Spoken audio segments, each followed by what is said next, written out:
Olá pessoal, vamos lá, mais um bloco de nossa aula. E agora, meus amigos, eu quero falar para vocês sobre os objetivos da Política Nacional do Meio Ambiente. Se eu falei para vocês que os objetivos gerais estão ali no artigo 2º, vamos fazer o exercício de leitura? Artigo 2º caput, olha lá. A Política Nacional do Meio Ambiente tem por objetivo a preservação, melhoria e recuperação da qualidade ambiental propícia à vida, visando, olha aqui, então, preservar, melhorar e recuperar o meio ambiente para,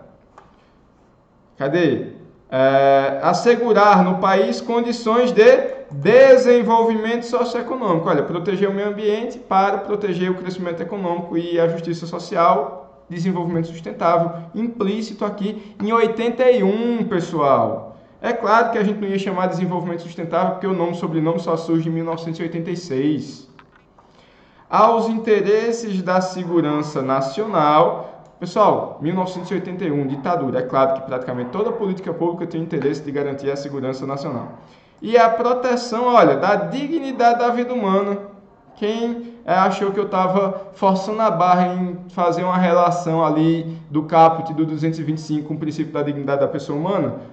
É anterior à própria Constituição. A Política Nacional do Meio Ambiente visa assegurar a proteção da dignidade da vida humana, atendendo os princípios, que eu falei para vocês não são princípios, é muito mais questão de instrumentos, zoneamento, incentivos à pesquisa, ok.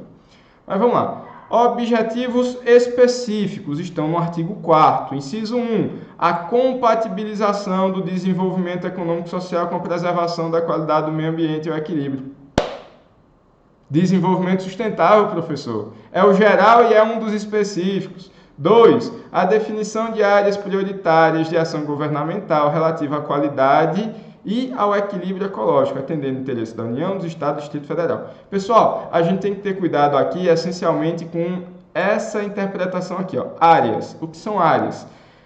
À primeira vista, da grande maioria dos intérpretes, a gente pensa em espaços territoriais. E aí seria algo muito parecido com o inciso 3 do parágrafo 1º do artigo 225, que é estabelecer em todas as unidades da federação espaços territoriais especialmente protegidos.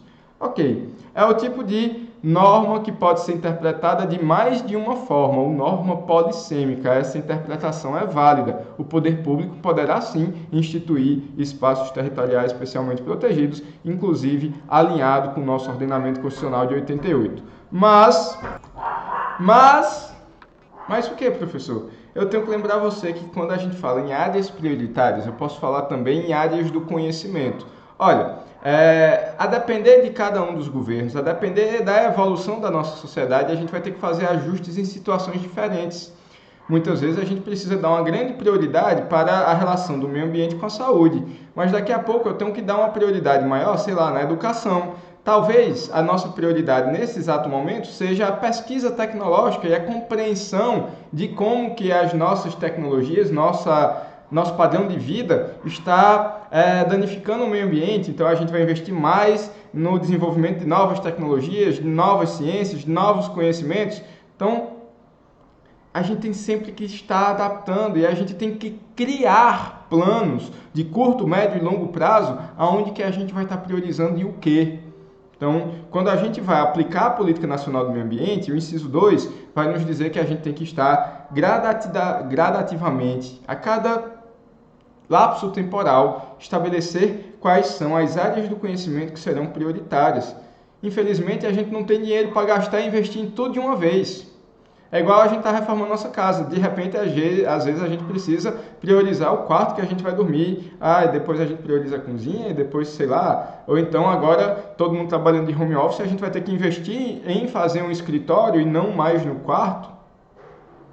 Então, a gente tem recursos limitados. Vamos priorizar um passo a passo. Vamos criar planos de longo prazo e pequenas metas para serem batidas a cada momento, tá bom? 3. O estabelecimento de critérios de padrões de qualidade ambiental e de normas relativas ao uso e manejo de recursos ambientais. Pessoal, ele está dizendo o seguinte, olha, nós estamos nitidamente em uma vocação conservacionista. Vamos ver quais são os recursos ambientais que nós ainda podemos tirar e como. de maneira que nós não causemos o esgotamento desses recursos naturais. Ao mesmo tempo que é importante nós estabelecermos padrões. Padrão, pessoal, é uma medida. Olha, até aqui eu posso ir, daqui para frente eu não posso mais. Agora, se eu não sei até onde eu posso ir, a gente vai ficar sempre sujeito a interpretações, a vontades políticas, a grupos de pressão. Mas quando a gente tem um limite objetivo, olha, até aqui a gente pode vir. Basicamente, sei lá, eu já dei um exemplo para vocês do plano de manejo. Olha, eu tenho uma propriedade e vou dividir em 20 talhões, ok. Então, esse ano eu posso ir até essa parte, porque se eu invadir, eu já vou diminuir a parte do ano que vem. Estão entendendo? Depois, ao desenvolvimento de pesquisa e de tecnologias nacionais orientadas para o uso racional de recursos ambientais. Então, pessoal, apenas a título de exemplo, até ali mais ou menos o ano 2000, 2001, praticamente no Brasil a gente só via nas nossas casas as chamadas luzes incandescentes, luzes de muito pouca eficiência energética. Depois, ali com o apagão, se popularizou as lâmpadas fluorescentes. Aí teve um grande boom. Quando foi agora a partir dos anos 2012, 2013, 2014, começa a surgir ali, e principalmente agora de 2016 para frente, se popularizar as lâmpadas de LED, aí com eficiência ainda maior do que as outras. Isso são tecnologias. É claro que eu não estou falando necessariamente tecnologias nacionais, mas tem várias possibilidades de assim fazermos. Tecnologias não necessariamente naquele sentido da tecnologia de ponta, do supercomputador, do super smartphone. Não, às vezes um aplicativo do smartphone que você já tem pode ser uma tecnologia nacional. Às vezes, um reaproveitamento de água. Às vezes, uma maneira de plantio no solo. O Brasil criou o sistema de plantio direto que foi é considerada a quarta revolução agrícola mundial. Então, são coisas que nós podemos diminuir a insustentabilidade das coisas, um passo a passo.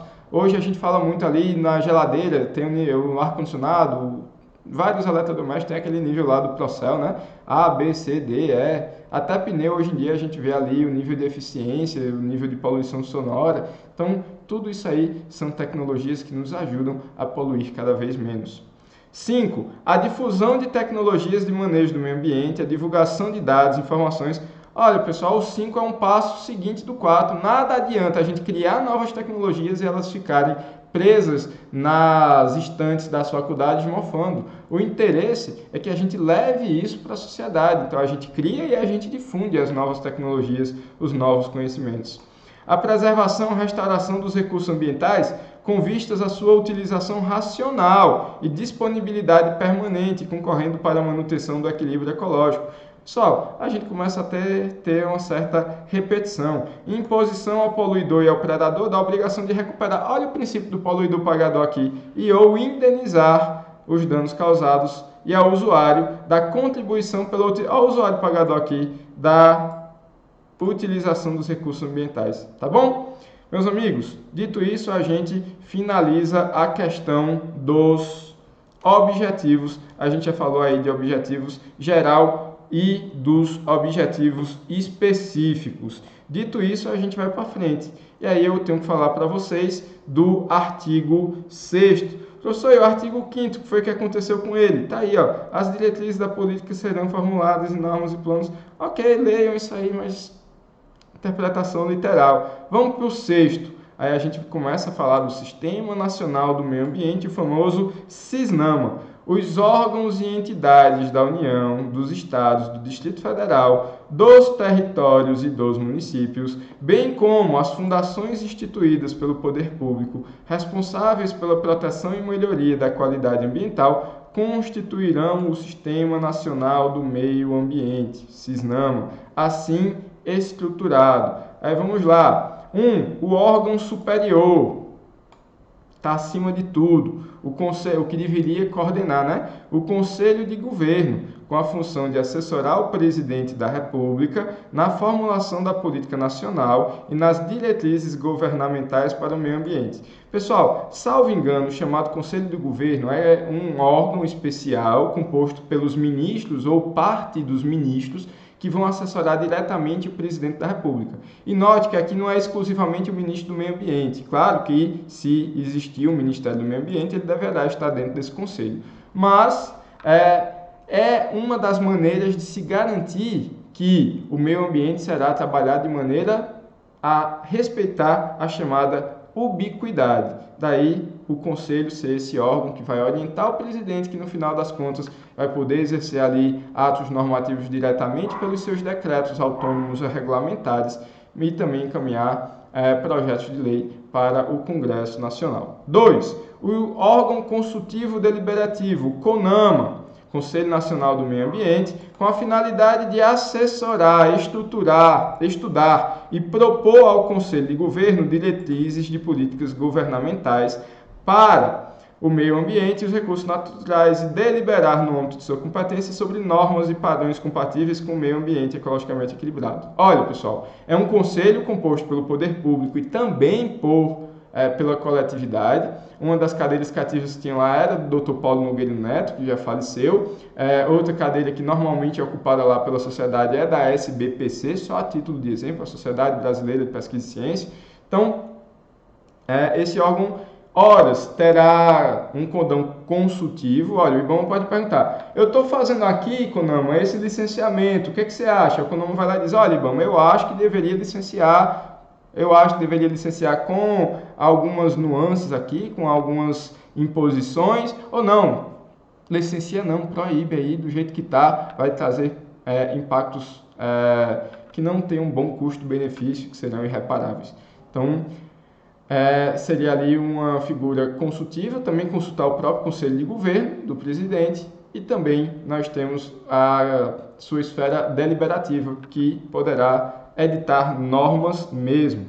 3. O órgão central, a Secretaria do Meio Ambiente da Presidência da República, com a finalidade de planejar, coordenar, supervisionar e controlar como órgão federal a política nacional e as diretrizes governamentais. Pessoal, olha aqui, essa redação é de 1990 e não foi atualizada. Em 1990 até lá, nós não tínhamos um Ministério do Meio Ambiente, daí chamado Secretaria do Meio Ambiente da Presidência da República.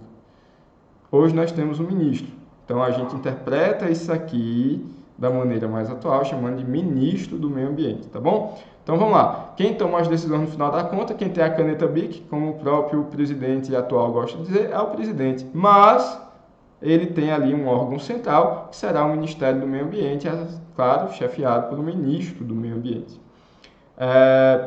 4. Os órgãos executores. Basicamente aqui, pessoal, eu gosto de falar que se o Cisnama é um Frankensteinzinho, um bonequinho, os braços direito e esquerdo aqui desse Cisnama, aquele que vai atuar, botar a mão na massa, são o IBAMA e o Instituto Chico Mendes de Conservação da Biodiversidade.